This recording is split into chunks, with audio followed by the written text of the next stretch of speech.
Hello, my name is W.J. Sheehan. I am the author of a series of books entitled Bigfoot Terror in the Woods, Sightings and Encounters. This series is a compilation of sightings, encounters, and evidential findings pertaining to Bigfoot in North America. The series is available in both paperback and ebook formats by going to www.buybigfootbooks.com, and the link will take you where you want to go. Both now as well as going into the future, I will be reading various chapters from the series and posting them for your listening pleasure. If you have seen something, say something. I can be contacted at splinters@optonline.net. That's SPLINTERS at OPTonline.net. Today's reading is entitled The Bone Pile, and it is taken from volume number 4 of Bigfoot Terror in the Woods, Sightings and Encounters.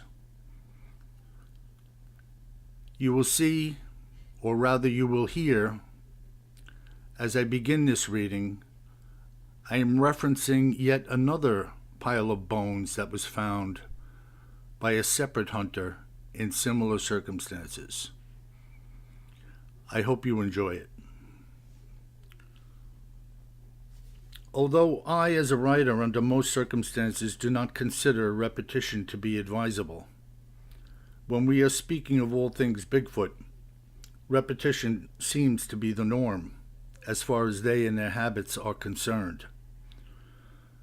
I am continually presented with the same or similar circumstances surrounding the sightings of and or evidential findings relative to these creatures.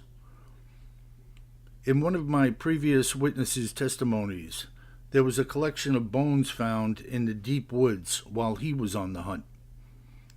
And as you will soon hear, yet another collection of bones has been found with somewhat of a gruesome twist as to whom or what they belong to. I would also be remiss if I didn't tell you that of all the people who could run across such a finding, David Brinks has spent the past 17 years as an orthopedic surgeon. I will step aside now and allow David Brinks to testify as to what exactly he found in the Kootenai by Mount Oki on October 7th, 1999. As I told you, Bill, when we first made contact, I did not personally see anything in regards to a Bigfoot or Sasquatch type creature, but it was rather what I found while on the hunt that troubled me to such an extent that to this very day I am haunted by it in my thoughts. As I also told you, I have given up hunting in the deep woods entirely. October 7th, 1999 was my last day in the forest.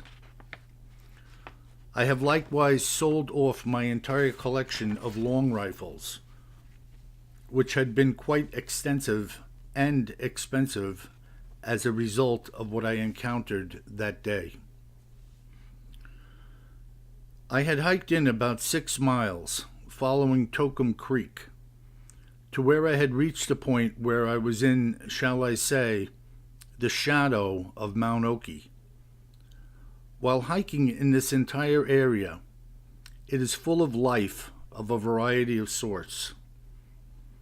Animals both large and small abound, as well as birds and critters of every sort imaginable, providing one is looking. I was, as I said, about 6 miles in when the realization came upon me that everything had grown eerily still and silent. This had happened so gradually that it must have been over the course of perhaps a mile before I actually stood still in one spot to to look and listen in order to confirm my thoughts and my feelings. When the realization had struck me, and my hunch had been confirmed, in reference to the stillness and lifelessness I was encountering, a cold chill went through my body like a lightning bolt from head to toe. I had never experienced a feeling such as this in my entire life of hunting. This was followed by a feeling of imminent danger and the thought that I may lose my life. Personally, I have over 10 years of education, and I'm not used to psychological breakdowns of any sort taking hold of me. My career and my patience being completely reliant on my ability to be level-headed and skilled at both what I do and who I am. I remember standing my ground and trying to gain control of my thoughts for some 20 minutes because, after all, I couldn't exactly run out of here with my gear. At some point, I felt as though I had somewhat normalized again and began to move into the timber by the base of Mount Oki, following what appeared to be a rather broad game trail, which, from the looks of it, seemed to be well traveled by large animals in the area. I came upon what I will describe as a small side path, which was leading through a wall of brush that was about 10 feet tall. Walking through this wall of brush, this small trail opened up into what looked like a cleared campsite. In other words, the ground in here was virtually cleared of debris and was so tamped down that it looked like hardpack. It measured some 30 feet by 15 feet, being oblong in its dimensions. Scattered about in this clearing at first glance were hundreds upon hundreds of animal bones, strewn randomly about in the clearing. As my mind was trying to process that which my eyes were now seeing, my vision shifted to what appeared to be a camouflage jacket laying off to the left side near the fringe of the clearing. I stepped over to take a closer look when I realized that the jacket was still wrapped around who had been its owner.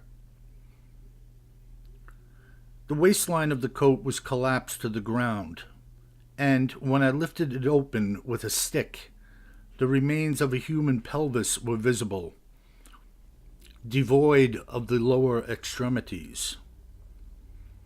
Upon probing the upper torso with the branch, the coat was still supported by what I assumed was the still intact rib cage, as well as the skeletal hands and arms extending from what were now severely deteriorated sleeves. As I now examined what was a severely damaged skull, my observations confirmed that the entirety of the facial structure, from the maxilla to the frontal bone, inclusive of the nasal, zygomatic, temporal, orbital, and the lesser bones, had all been impacted by some type of blunt force trauma, which rendered the entire face compressed to some 5 inches within the skull. I knew immediately that this had not been done by a bear, and no human was capable of delivering such a blow. The head looked as though a 7-inch round block of steel had been pounded into it front on. I started to tremble and shake quite violently as I stood looking over this apparent victim of some type of hideous murder. But why this individual had found his place here with all of these other bones was incomprehensible to my rational way of thinking. Within the confines of this space, there were no bones visible that still had flesh or tissue attached to them in any state of decomposition. And yet, here I was, standing in the middle of animal and human remains, on a patch of ground that was so worn and hardened that not so much as a weed was coming forth out of it. With my gloves on, I attempted to do a search of the remaining pocket areas of the coat, and I came up with a business card for an insurance agency about 200 miles away from where I now was. Having made my way out of the woods and back to civilization, I immediately reported my findings and the location to the authorities.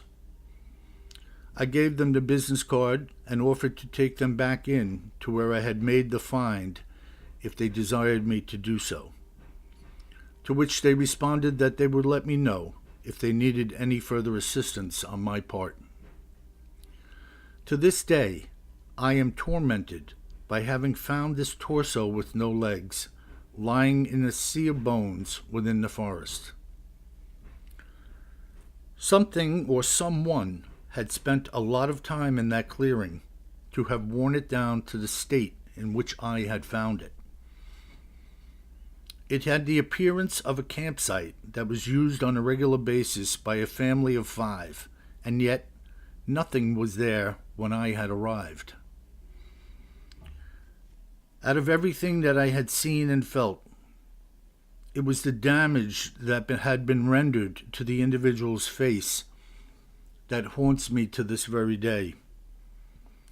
Death from such an impact was certainly instantaneous, and yet what had performed such an evil act was unknown.